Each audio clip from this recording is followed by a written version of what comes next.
Let's look at the benefic planets for Gemini ascendants.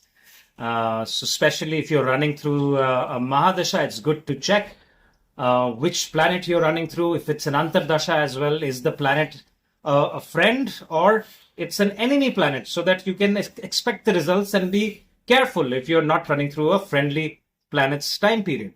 Okay, so we will also check the degrees and we will check the placement. So since Gemini is ruled by Mercury, Mercury becomes the most important planet and the most benefic planet for the Gemini ascendants. All right, is Mercury becomes the significator of your overall personality. It also becomes the significator of your health.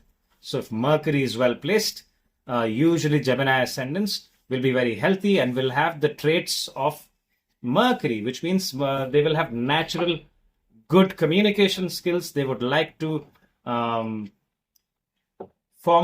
bonds with people where they can establish commerce and communicate with people. All right, so these are traits of Mercury. Mercury likes to form relationships with people, and then eventually those relationships can be financially very beneficial for them, and they can establish business with people because of their communication skills. All right, so that's that. So now we'll have to see what other planets are there and which planets are good. So let's look at their fifth house. They have given that department to a friend of theirs, which is Venus. Mercury and Venus are very good friends.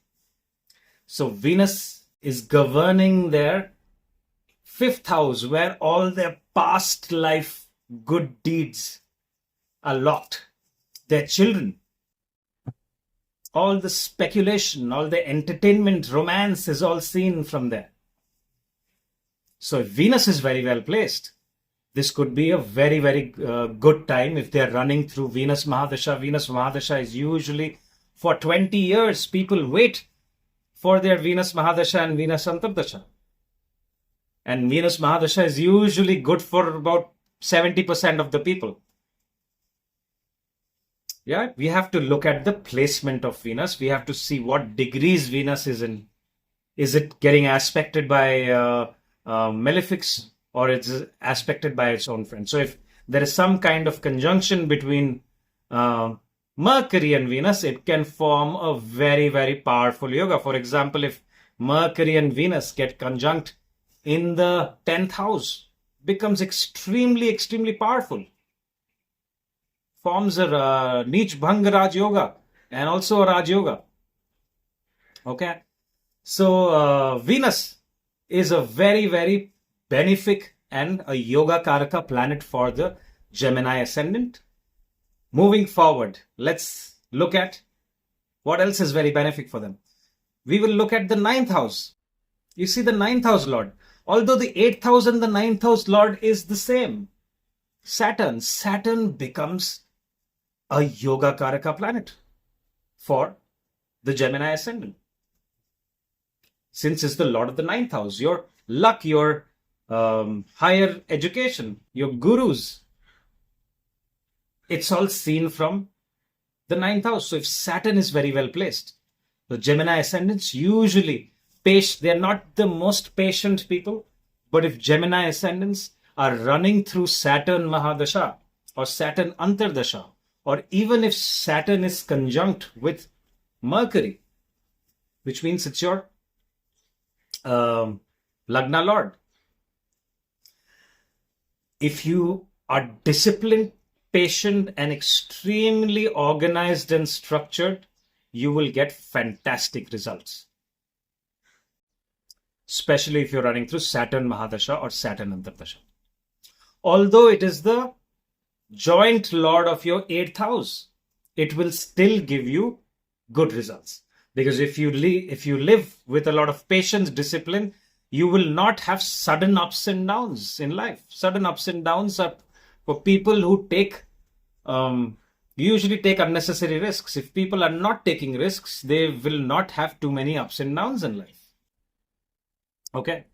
So Saturn, although being a natural malefic planet, a very feared planet, becomes very, very yoga karaka and very, very good for the Gemini ascendant. It is also a friend of Mercury. So Mercury and Saturn are friends. And that is why Mercury has given Saturn the department of the ninth house of higher learning of travel. So during your Saturn Mahadasha, you could travel for a long period of time. And since it is also the Lord of your eighth house, that long distance travel, and that travel could be in a spiritual place, or you might meet a guru or a teacher there that could transform your life, because eighth house energy and ninth house energy is all together locked in Saturn for the Gemini ascendants. So you could find transformation through a guru by traveling during your Saturn Mahadasha. Okay, so mention in the comments if you've experienced something like that. Planets which are not very good, don't get disheartened. We have to look at many factors. So if the planets that I'm talking about, if you're running through Mahadashas and Antardashas of those planets, is nothing to worry about. If you are focusing on doing the right karma and you're following the path of principles, you have nothing to fear. And if you're looking after your health. So Mercury doesn't really consider Moon as its friend. So there are stories. So if you know the story of why Moon and Mercury are not friends, mention it in the comments so that the other viewers know. All right. So there is a bit of a story about what happened. So Moon is the Lord of the second house, right? So Moon Mahadasha and Moon Antardasha can give you certain ups and downs, but we have to look at other factors as well. All right. Now Mars also is the Lord of their sixth house. If you look at Scorpio there, the sixth house. So they can find some transformation through enemies. So during Mars Mahadasha, Mars Antardasha, avoid conflicts with enemies, avoid court cases. Your friend circle, be very careful of your friend circle, because it also governs your 11th house of incoming gains. If your Mars is very well placed, you may gain from your enemies as well. Avoid court cases, avoid taking loans, because all this is seen from there. And your health is also of primary importance, because sixth house diseases can also be seen from there. All right. Apart from that, Rahu is a good friend of Mercury. So if Rahu is well placed in your chart, the Gemini ascendants can get fantastic results. Remember, we have to look at the degrees placements. We have to look at a lot of other things. We have to look at aspects.